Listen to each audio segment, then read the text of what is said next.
누가복음 1장 26절에서 38절 본문으로 너희가 하나님께 은혜를 입었느니라 라는 제목으로 주님의 말씀을 증언합니다. 오늘은 기쁜 성탄절입니다. 그러나 교회 화제로 또 코로나19로 마음이 얼마나 무거우십니까? 성탄절 예배로 인하여 여러분들의 어두운 현실에 하늘의 영광이 임하시고 그리하여 주님의 평화를 얻게 되시기를 기원합니다. 성탄절 예배 함께 하신 여러분들에게 있어서 성탄절은 어떤 의미가 되십니까? 어떤 의미가 있곤 했습니까? 성탄절 예배를 드리시는 여러분, 오늘 본문에 따라서 주어지는 성탄절의 의미를 생각해 보았으면 합니다. 저는 오늘 본문에서 마리아여 네가 하나님께 은혜를 입었느니라 라는 주제로 제목을 잡았는데요. 예수님이 탄생하시기 직전에 마리아가 하나님의 은혜를 입었다는 것입니다. 마리아에게 임한 그 은혜에 마리아가 합당하게 아멘하고 순종해서 천사의 선포대로 인류 역사상 최고의 은혜를 받은 여인이 되었다는 것이 본문의 증거입니다. 성모 마리아에게 있어서의 성탄의 의미가 바로 여러분들의 성탄의 의미가 되었으면 좋겠습니다. 그런데 언제부터인지 성탄절은 교회와 성도들이 기뻐하고 즐거워하고 그 참된 의미를 되새기기보다는 세상이 먼저 선수를 치는 시대가 되어버렸다는 생각이 듭니다. 성탄절의 참된 의미를 퇴색시켜버리려는 사단의 교묘한 계략이라고 생각됩니다. 그리하여 성탄의 분위기는 세상에서 고조되어서 교회로 들어오는 이상한 그런 흐름이 오늘날의 현실이죠. 정상이라면 교회에서 고조되고 성도들이 뜨거워져가지고 그 성탄의 축제가 사회 전체 분위기를 성탄의 은혜로 덮어야 되는데 거꾸로 되어버린 것이 현실입니다. 물론 금년은 코로나로 이런 분위기도 없습니다마는 매년 성탄절은 휘황찬란한 거리의 네온사인, 연말연시와 함께 있는 절기여서 백화점이나 상인들의 선물 유혹의 상술과 화려한 유흥가들, 그곳에서 술과 웃음 속에서 흥청망청하는 사람들에 의해서 성탄절의 분위기가 고조되곤 했습니다. 이렇게 되어 성탄절의 의미는 많이 왜곡되어 버렸죠. 이런 의미에서 오늘 이 시간 성경이 보도하는 성탄절의 말씀을 듣는 것은 우리에게 매우 중요하다고 하겠습니다. 물론 성탄절이라는 날은 우리네의 생일하고는 차이가 있습니다. 왜냐하면 예수님의 탄생하신 날을 어느 누구도 모르기 때문입니다. 그래서 날짜를 지킨다는 의미의 그런 생일잔치, 그런 의미는 중요하지 않습니다. 초대교회 사도들도 예수님이 이 땅에 오신 날이 12월 25일이라고 말하지 않았고 초대교회에서 이 사실을 밝힌 바가 없습니다. 주님 나시고 200여 년이 지난 3세기 정도의 교회가 이 성탄절이라는 날을 지키기 시작하다가 정착이 된 것이죠. 교회가 정한 명절이지 성경이 정한 명절의 날은 아닙니다. 그러나 성경은 예수님이 나신 날을 강조하고 있습니다. 성경은 주님이 이 땅에 오신 성육식의 사건을 상세하게 증언하고 있습니다. 오늘 본문도 주님의 탄생을 예고하고 특히 사도신경의 고백처럼 동정녀 탄생이 이루어지게 된 그 내용을 상세하게 증언해주고 있습니다. 먼저 가브리엘 천사가 갈릴리 나사렛 동로에 나타나죠. 그리고 마리아라는 정혼한 처녀에게 임하셔서 말씀하십니다. 마리아여 무서워하지 말라. 네가 하나님께 은혜를 입었느니라. 보라 내가 잉태하여 아들을 낳으리니 그 이름을 예수라 하라. 마리아가 말하되 나는 사내를 알지 못하니 어찌 이 일이 있으리이까. 너무나 놀랍고 감당할 수 없는 충격에 어찌할 뻔 모르고 있는 마리아에게 천사는 설명하고 또 설득하는 듯이 보입니다. 성령이 내게 임하시고 지극히 높으신 이의 능력이 너를 덮으시리니 이러므로 나실 바 거룩한 이는 하나님의 아들이라 일컬으리라. 보라, 내 친족 엘리사벳도 늙어서 아들을 뵙지 않았느냐. 본래 임신하지 못할 나이가 많은 사람인데 이미 그가 임신하고 6달이 되었다. 대저 하나님의 모든 말씀은 능치 못할 일이 없느니라. 이렇게 강력한 말씀으로 설득하고 있습니다. 대저 하나님의 모든 말씀은 능치 못할 일이 없느니라. 마리아는 이러한 천사의 말씀을 듣고는 이렇게 말합니다. 주의 여종이오니 말씀대로 내게 이루어지이다. 이렇게 주님의 오심은 갈릴리 나사렛에 사는 마리아라는 처녀와의 사건에서 시작되었습니다. 주님께서 갈릴리에 부활하여 나타나신다는 부활 증언에서도 갈릴리가 언급되고 있는데, 이 갈릴리는 이미 탄생하실 때부터 주님과 관계가 있는 곳입니다. 갈릴리 나사렛은 당시 이스라엘에서 가장 소외되고 낙후된 지역이었습니다. 그래서 나다네엘은 요한복음 1장 46절에 나사렛에서 무슨 선한 것이 날 수 있겠느냐라고 말하기도 했습니다. 주님은 베들레헴 말구에서 태어났지만 그것은 태어나기 직전에 호적을 하러 갔다가 그곳에서 태어나신 것이지, 실제로는 갈릴리에서 살다가 임신하고 이제 날 때가 다 돼가지고 잠시 베들레헴에 간 거니까 주님의 고향은 나사렛이신 것입니다. 오늘 본문은 주님의 고향이 나사렛이라는 것을 밝혀주고 있습니다. 그리고 오늘 본문에 주님의 육신의 어머니는 동정녀라고 증언합니다. 마리아가 동정녀라는 사실에서 저는 두 가지 의미만을 찾아본다면 이렇다는 생각이 듭니다. 하나는 예수님의 탄생에 결코 인간이 개입하지 않았고 하나님이 직접 개입하셨다는 것을 밝힌다는 것.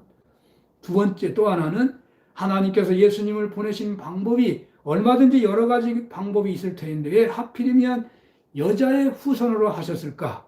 이 점에서 보면 동정녀 탄생은 이사야서 7장 44절의 예언처럼 처녀가 잉태하여 아들을 낳을 것이요 라는 예언의 성취입니다.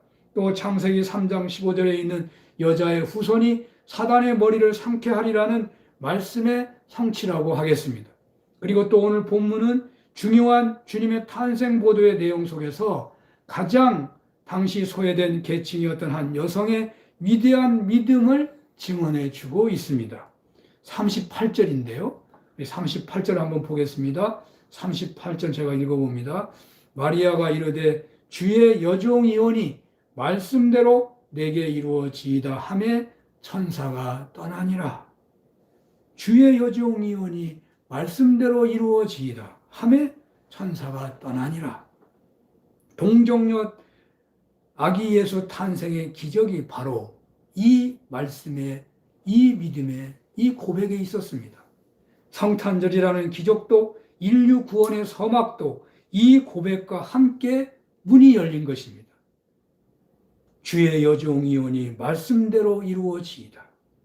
처녀인 자신이 아들을 낳으리라는 엄청난 충격의 소식, 듣도 보도 못한 천사의 나타남 자체도 놀람이었겠지만은 처녀인 자신이 아기를 낳는다고 하니 그 충격은 이루 헤아릴 수 없었을 것입니다. 당시 유대의 산마의 학파에서는 정혼한 여인의 부정은 사형으로 다스렸습니다. 또 약혼한 여인은 정혼한 남자가 죽었을 때 그 여인은 과부로 관주되는 시대였습니다. 이렇게 유대 율법의 서슬이 시퍼렀던 시절에 처녀로 아기를 낳는다는 것은 결코 수용할 수 없는 그런 제한이었습니다. 더욱이 정혼한 요셉과 관계에서 마리아가 어떻게 이 사실을 말할 수 있겠는가? 그 말을 할 때 과연 남편이 믿어주겠는가? 그리고 그 말을 받아주겠는가? 그런 생각을 할 때 그 심적 고통이 이루 헤아릴 수 없었을 것입니다. 이런 처지였기에 마리아의 믿음과 순종은 놀라운 것입니다. 이러한 마리아의 위대한 믿음과 순종은 동정녀 마리아에게 나시고라는 신앙 고백에 오를 만한 것이라고 하겠습니다. 이 마리아의 믿음과 순종은 세계 역사를 뒤바꾼 성찬절 사건의 첫 시작이라고 하겠습니다. 이 마리아의 믿음과 순종은 멸망의 역사로 치닫는 인류를 구원으로 이끈 성탄의 기적에 영광스럽게 개입된 유일한 인간의 참여라고 해야 할 것입니다. 하나님은 언제나 사람을 불러서 쓰십니다. 그리하여 세상에 유일무이한 성육신 사건도 하나님은 믿음과 순종의 여인 마리아를 쓰신 것입니다. 믿음과 순종의 사람을 통해서 하나님의 구원사는 지금도 계속되고 있는 것입니다. 이 성탄주일에 마리아의 고백이 여러분들의 고백이 되시기를 바랍니다. 성탄주일에 마리아의 고백 본받아 화재 복구 현장에서, 여러분들의 일터에서, 여러분들의 가정에서 하나님의 구원사의 도구로 쓰임 받으시기를 축원합니다. 매우 흥미로운 실화를 예화로 소개하면서 말씀을 마치고자 합니다. 미국에 브론든이라는 줄을 잘 타는 명고개사가 있었습니다. 그런 어느 날 나이아가라 폭포의 미국 쪽에서 캐나다 쪽으로 줄을 걸어놓고 줄타기 고개를 하기로 했습니다.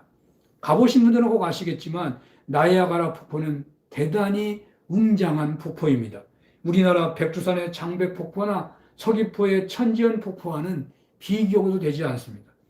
폭포의 그 폭이 거의 1.2km 정도 된다고 하니까 그 높이도 수백 미터나 됩니다. 물의 양도 엄청나서 배를 타고 접근하면 쏟아지는 물방울과 그로 인해 생긴 안개로 앞이 안 보입니다. 브론든이라는 고개사는 많은 관광객들 앞에서 신기한 고개를 선보였습니다. 그리고 무사히 미국 쪽에서 캐나다 쪽으로 건너는 데 성공합니다. 사람들의 환호는 대단했습니다. 그때 그는 환호하는 군중들을 향해서 이렇게 외칩니다. 여러분, 제가 다시 이 캐나다 쪽에서 미국 쪽으로 건너갈 수 있다고 믿으십니까? 사람들이 어떻게 대답했겠습니까? 군중들은 더욱 열렬한 박수를 보내면서 당신은 성공할 것입니다 라고 환호했습니다. 모두가 한 영웅의 탄생을 환호하면서 그 아름다운 광경을 다시 보고 싶어 했습니다. 그런데 이 브론딘이 이런 제안을 한 것입니다. 내가 소년을 얻고 갈 수 있다고 믿으십니까? 어린아이를 얻고 갈 수 있다고 믿으십니까? 그러자 더 극적인 장면을 연출해 줄 것에 관광객들은 더욱더 뜨겁게 환호하고 뜨겁게 박수를 보냈습니다. 그러나 브론딘이 주변의 사람들을 찾아보며 둘러보자 그 주변의 사람들은 소리가 작아지는 듯 했습니다. 브론딘은 소리가 크게 들리는 쪽으로 가서 소년들에게 얘야 내가 업힐 수 있겠니? 라고 물어봤습니다.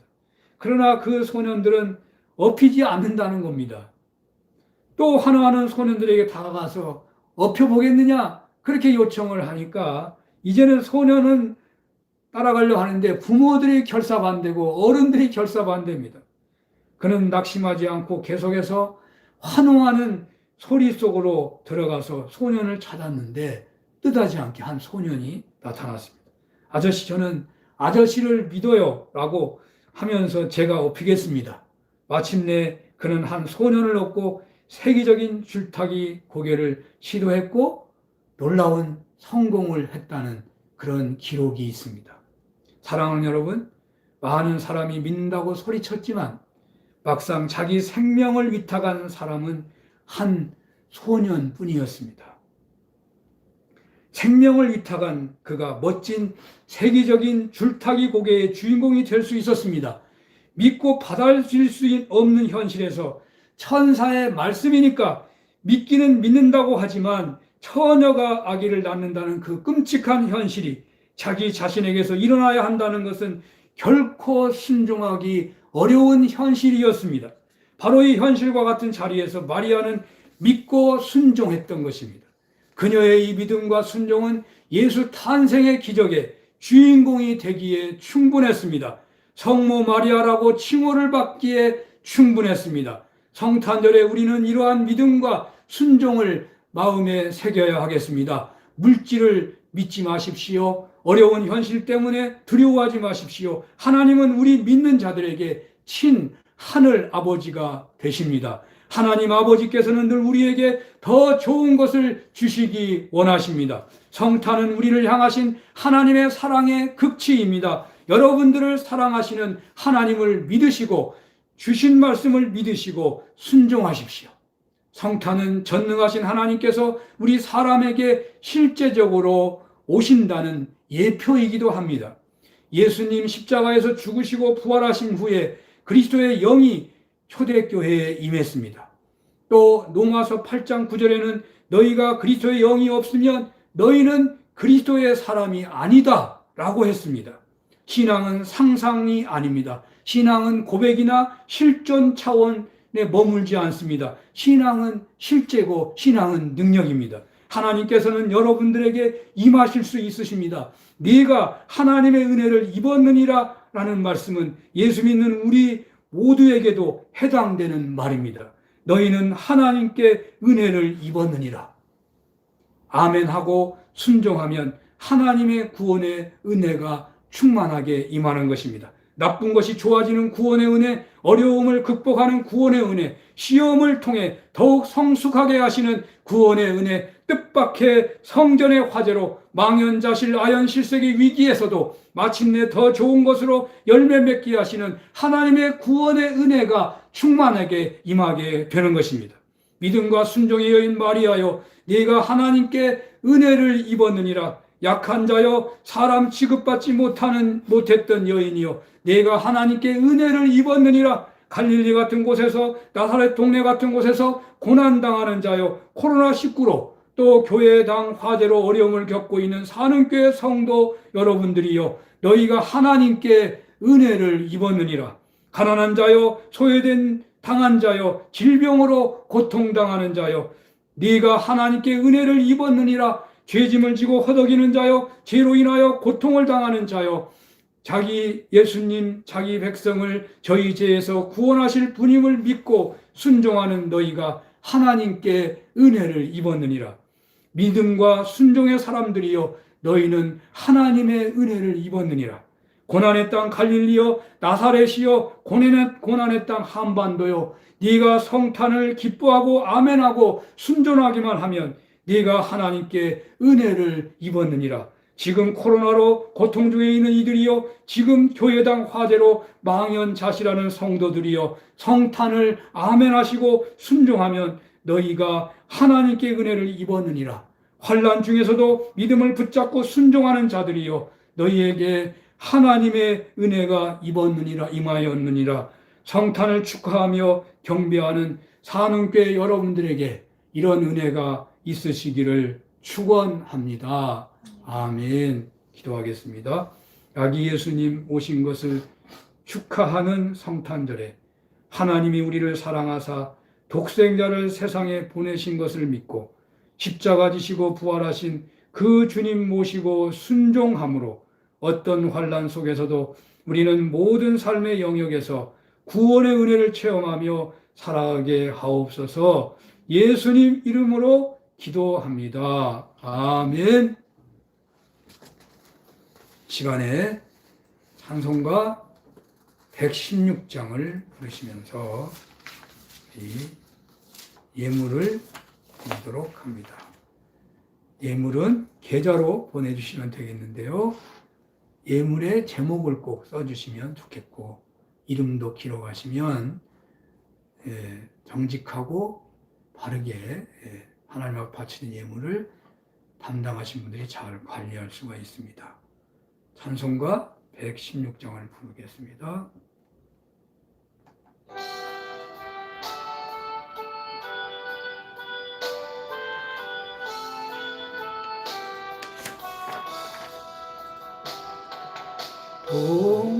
동방가에서 박사들 귀한 예물 가지고 산을 넘고 물을 건너 별 따라왔도다.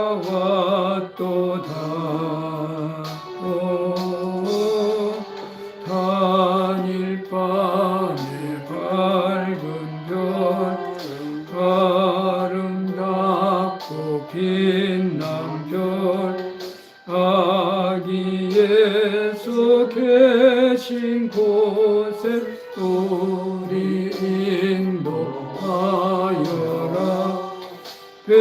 베들레헴 임금께 나는 방금 드리네. 영원토록 모든 백성 다스려 주소서. 또 단일 밤에 밝은 별 아름답고 빛난 별 아기 예수 계신 곳에 우리 인도하여라. 거룩하신 구주께 나는 유향 드리네. 만국 백성 찬송 드려 만유주 섬기세. 오 단일 밤에 밝은 별 아름답고 빛난 별 아기 예수 계신 곳에 우리 인도하여라. 주의 죽을 몽이에 나는 몰려 드리네. 세상 모든 죄인 위에 십자가 지셨네. 오 단일 밤에 밝은 별 아름답고 빛난 별 아기 예수 계신 곳에 우리 인도하여라. 다시 사신 구주님 왕의 왕이 되시네. 할렐루야 할렐루야 모두 다 부르세. 오 단일 밤에 밝은 별 아름답고 빛난 별 우리 예수 계신 곳에 우리 인도하여라. 네. 기도하겠습니다. 하나님 아버지, 2020년도 성탄절 예배를 드리는 가운데 아기 예수님을 경배했던 동방박사 목동들처럼 정성을 다하여 우리의 몸과 함께 예물을 성별합니다. 받아주시고 마리아의 고백이 우리의 고백이 되도록, 마리아에게 하나님의 은혜가 임했는데 마리아가 아멘하고 믿고 순종함으로 그 은혜의 주인공이 되었사오니 하나님, 우리에게 그 놀라운 은혜가 우리 교회와 우리 일터와 가정에 임하도록 축복하여 주시옵소서. 아멘. 예수님 이름으로 기도합니다. 아멘. 아멘.